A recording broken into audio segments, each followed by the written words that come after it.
오늘 이 시간에는 성경 말씀 전도서 12장 1절을 중심으로 해서 인생의 한계라는 제 말씀을 상고하는 가운데 피체 은혜 받기를 원합니다. 세종대왕 치세 때의 충신이며 사육신의 한 사람인 성사모는 절기를 지킨 사람으로 유명합니다. 그런 지편전 학사로서 글씨를 잘 썼고 문장력이 뛰어난 사람이기도 했습니다. 1455년 수양대군이 조카 단종을 내쫓고 왕위에 오르니 예방 성지로에 있던 성사모는 국세를 안고 통곡을 하였고 그 이듬해 박변 등과 함께 단종의 보기를 꾀하다가 김진의 밀고로 체포되어 세조로부터 가혹한 심판을 받게 됩니다. 세조가 너는 나의 녹을 먹지 않느냐? 녹을 먹고 배반하는 것은 반역이 아니냐고 질타를 했습니다. 그러자 성사모는 상왕이 계신데 어찌 나리가 저를 신하라고 할 수 있겠습니까? 저는 나리의 녹을 먹지 않았습니다. 몸 믿겠다면 저희 집을 몰수해 주신 녹이 얼마나 되는지를 계산해 보십시오 라고 당당하게 대답을 했습니다.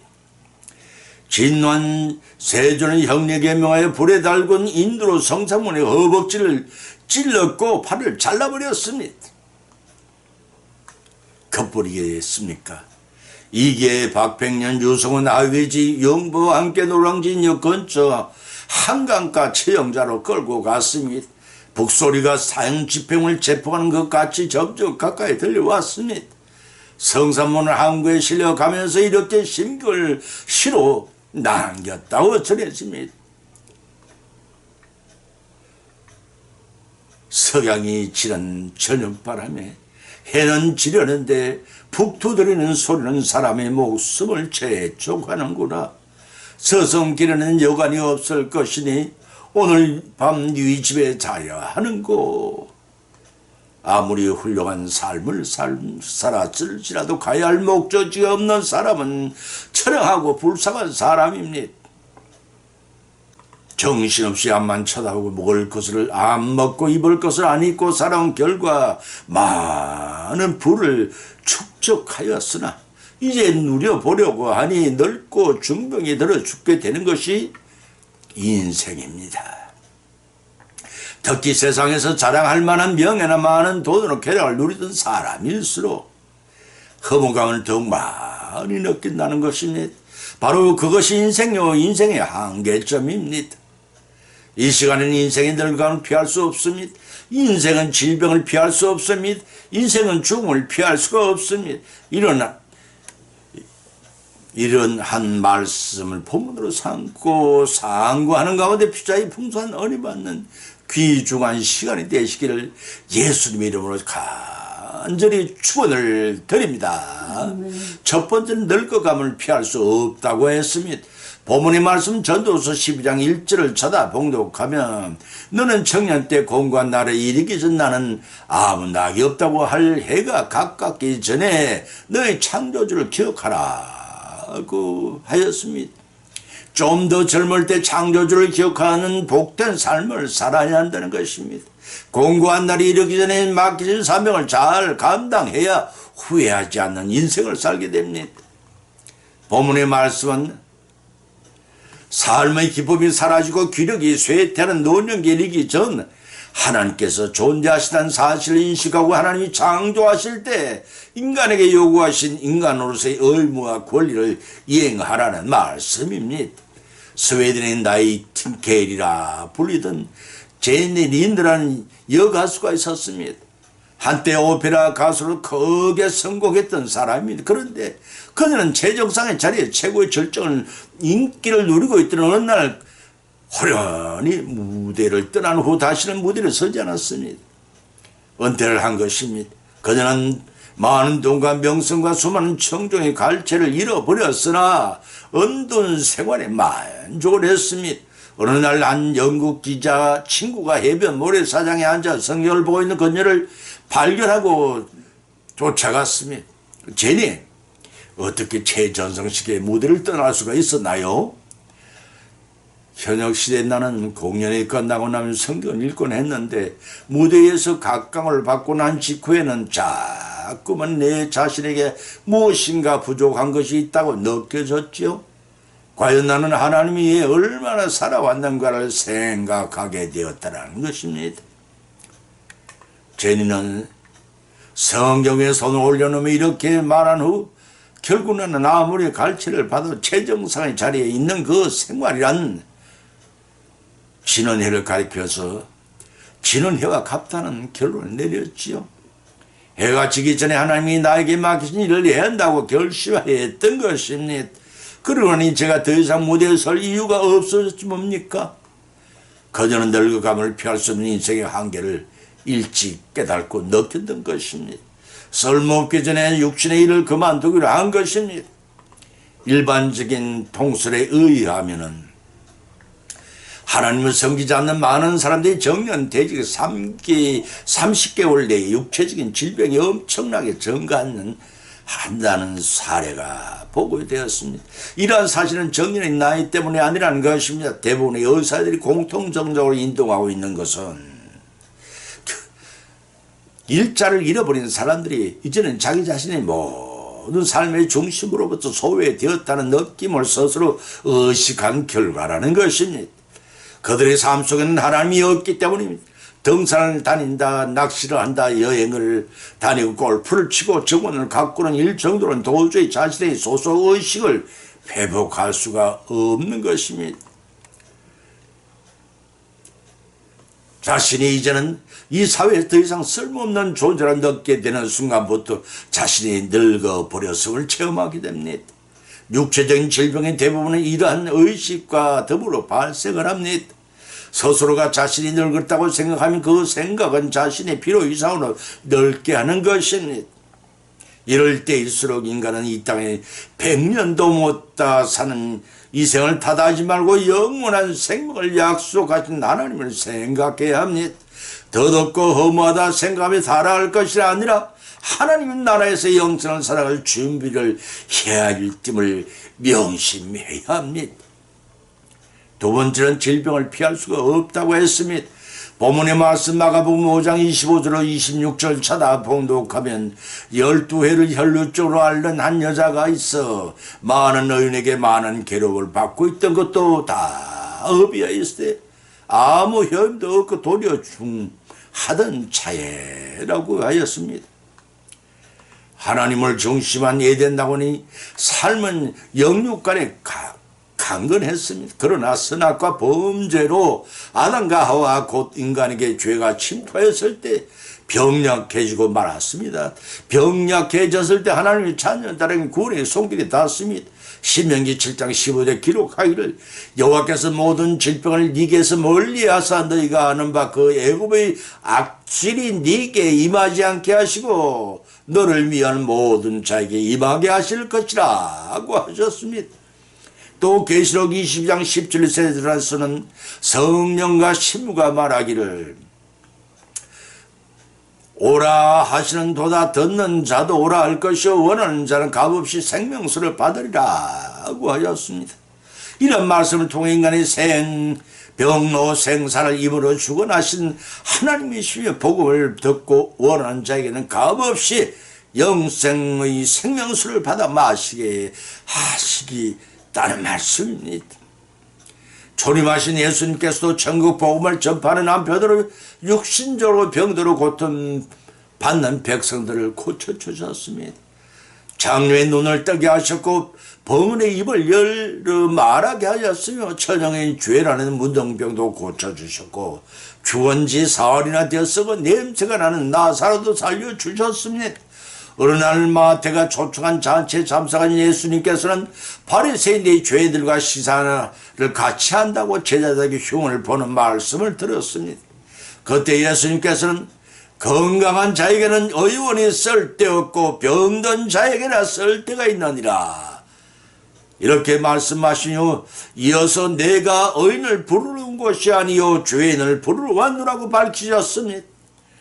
영적으로 병든 자들에게는 육신도 병약하여 질병의 질투를 저지할 수가 없습니다. 그러나 하나님께서는 이미 오래전에 죄라 보편적인 영적인 질병에 대한 치유책을 제공해 줬습니다. 그 치유책이란 하나님께서는 죄와 더러움을 씻는 영성의 샘을 여신 것입니다. 그것은 예수 그리스도와 십자가를 통한 대속적인 보혈은 죄에 대한 완전한 치료제이며 또한 원하는 사람이 누구에게나 값없이 무한적으로 주어진다는 것입니다. 계시록 22장 17절 말씀입니다. 그런데 수많은 사람들은 하나님께서 값없이 베푸시는 자비와 죄를 사시로 고쳐주시는 죄의 질병을 불신함으로 등한시하고 있습니다. 등잔 밑이 어두운 탓일까? 수많은 성도들마저도 신유의 원사를 베푸신 신약 성경의 말씀을 읽고도 옛날 얘기처럼 믿고 체념하기가 일쑤입니다. 본문에 등장한 여인은 무려 12년 동안 혈류증을 앓았습니다.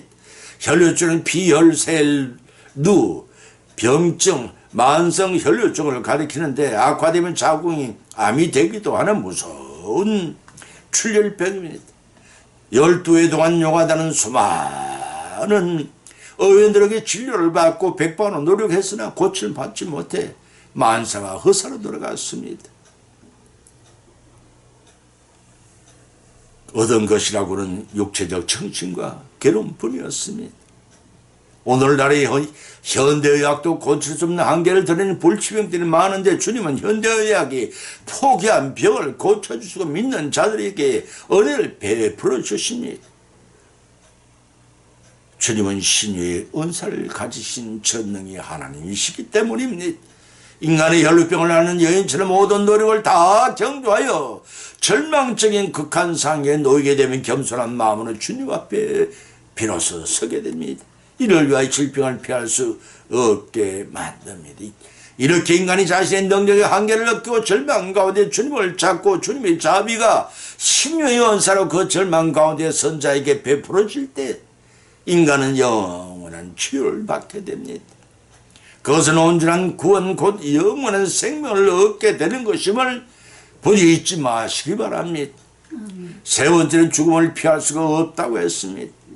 본문의 말씀 10편 90편 10절 찾아봉독하면 우리의 연수가 70이요 강건함이 80이라도 그 연수의 자랑은 수고와 슬픔뿐이요 신속기간이 우리가 날아가나이다 라고 하였습니다.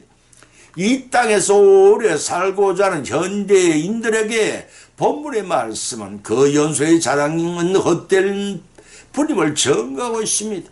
의학이 발달하고 생명공학이 최고조에 달한 현대라고 하지만 본문에서 말한 70과 80뿐 아니라 100년을 산다 해도 한정된 세월밖에 더 살 수가 없는 인간입니다. 그렇다면 우리 이 땅에서 한정된 생을 장수하기를 원하는 자들인가 아니면 주 안에서 영생 살기를 노력하는 자들인가를 지금 한 번쯤 돌이켜보시기 바랍니다. 전도서 1장 3절에 기록하기를 사람이 헤아려서 수고하는 모든 수고가 자기에게 무엇이 유익한고 라고 자신의 정욕적인 삶만을 추구하는 사람들의 결과에 대해 본문 기자, 시편 기자는 탄식했습니다. 본문 전도서 기자는 탄식을 했습니다. 한 부유한 사람이 죽자 그의 친구들이 기념비를 세우려고 했습니다. 그런데 정작 비문에 특별히 쓸 말씀이 없었더라고 했습니다. 그는 모태에서 있다가 출생에 오래 살다가 병들어 죽었다라고만 비문을 새겨 넣었습니다. 참으로 그는 무역이 의미한 삶을 살아왔던 것입니다. 성경에 등장하는 인물 중에서 최장수의 무두셀라는 969년이나 살았습니다. 그렇지만 성경에 기록될 만한 단 한마디도 남기지 못했으며 단 한 번의 외롭고 칭찬받을 만한 행동도 남기지 못했습니다. 태어났으니 먹고 마시고 즐기며 인생을 열심히 살지 못한 채 그는 마치 죽어버린 고목나무처럼 한평생을 살았던 것입니다. 그러나 예수님께서는 사생에 30년 공생에 30년 도합 33년의 짧은 생애를 사셨지만 그 이름은 찬양과 들어온 세계로 햇살처럼 퍼져나갔습니다. 그뿐 아니라 찾고 받기를 원하는 사람 모든 사람들에게 그의 생명의 빛으로 앞으로 세상의 종말이 올 때까지는 영원히 인류에게 전해질 것임. 따라서 어떻게 오래 살 것인가 양적인 삶이 아니라 어떻게 의롭게 살 것인가 이 질적인 삶이 중요합니다. 제2차 세계대전을 자유진영의 성리로 이끈 저 유명한 영국의 처칠 수상은 1940년 영국 의회에서 유명한 연설을 했습니다. 인생의 3대의 액체는 피와 땀과 눈물이다. 이 세 가지를 얼마나 흘렸느냐에 따라 모든 일의 성패가 결정되며 개인과 국가의 운명이 좌우된다라고 명연설을 했던 것입니다. 우리에게도 피를 흘려야 할 때가 있고 눈물을 흘려야 할 때가 있으며 땀을 흘려야 할 때가 있습니다. 피를 흘려야 할 때에 피를 흘리지 않으면 남의 노예가 되고 눈물을 흘려야 할 때 흘리지 않으면 하등 동물의 차원으로 떨어지며 땀을 흘려야 할 때 흘리지 않으면 빈곤의 수렁으로 빠지게 됩니다. 여기서 한 가지 더 할 것은 이 땅에서 영생을 준비하지 않는 자에게는 사후의 세계에서는 영벌의 영혼이 죽지 않고 벌을 받는 형벌이 기다리고 있을 뿐이라는 엄연한 사실을 여러분 기억하시기 바랍니다. 결론을 맺습니다. 오늘의 본 말씀을 상고하는 가운데 각자 믿음대로 피차의 은혜를 받았고 또한 세 가지 교훈을 받은 줄 압니다. 그 첫 번째는 인생은 늙어가는 것을 피할 수 없다는 것입니다. 히브리서 9장 27절에서 기록하기를 한 번 죽는 것은 사람에게 정한 것이요 그 후에도 심판이 있으리라고 기록하고 있습니다. 더 늙어 쓸모가 없기 전에 하나님께서 각자에게 맡겨준 사명을 깨닫고 심판을 받는 자가 되지 말고 영생의 부활의 축복을 덧입는 인생을 살라는 것입니다. 두 번째는 인생은 질병을 피할 수가 없습니다. 선악과 범죄로 죄가 침투하여 인간은 병약해졌습니다. 그대로 방치하면 죽음의 병에 이르게 됩니다. 마태복음 9장 12절로 13절에 예수님께서 말씀하시기를 건강한 자에게는 의원이 쓸데없고 병든 자에게 쓸데는 있느니라. 내가 의인을 부르러 온 것이 아니오 죄인을 부르러 왔노라 하고 밝히셨습니다. 우리 인생의 영육간의 병을 고치러 오신 전능하신 하나님께 우리의 병약함을 구하고 고침을 받으라는 것입니다. 세 번째는 인생은 죽음을 피할 수가 없습니다. 이 세상을 영존체라고 생각하고 정욕적인 삶을 추구하는 사람들에게는 죽음을 피할 수가 없습니다. 그러나 영생 구원을 믿는 성도들에게는 이 땅의 삶이 영생 천국의 삶을 준비하는 기간이 말고 잘 준비해 나가라는 것입니다. 이러한 교훈을 받은 것으로 걷지 말고 실천하심으로써 더 늙어 쓸모 없기 전에 주님이 각자에게 맡긴 사명을 잘 감당하고 방참한 영원한 죽음에 이르는 병을 주님의 믿음으로서 고침을 받고 피할 수 없는 죽음을 영생으로 준비하시는 저와 여러분의 현명한 여생의 삶의 성들이 이끌어가시기를 예수님으로 간절히 축원을 드립니다. 찬송가 369장을 올리겠습니다.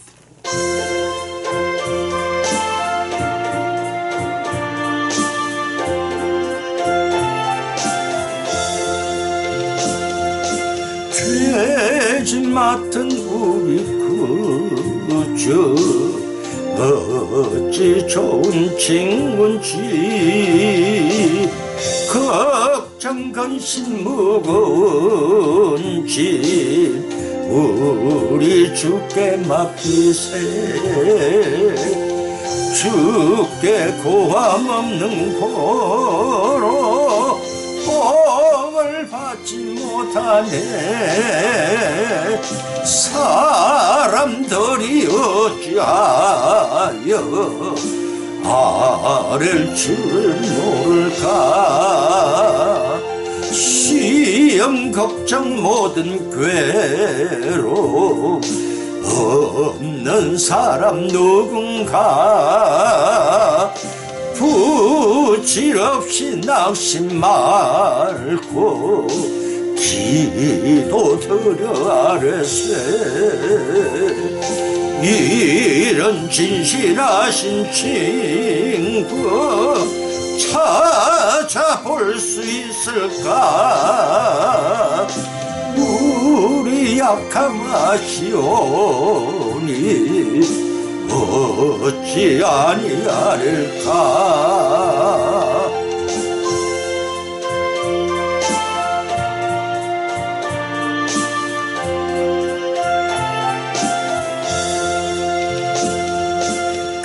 근심 걱정 무거운지 아니 진짜 누군가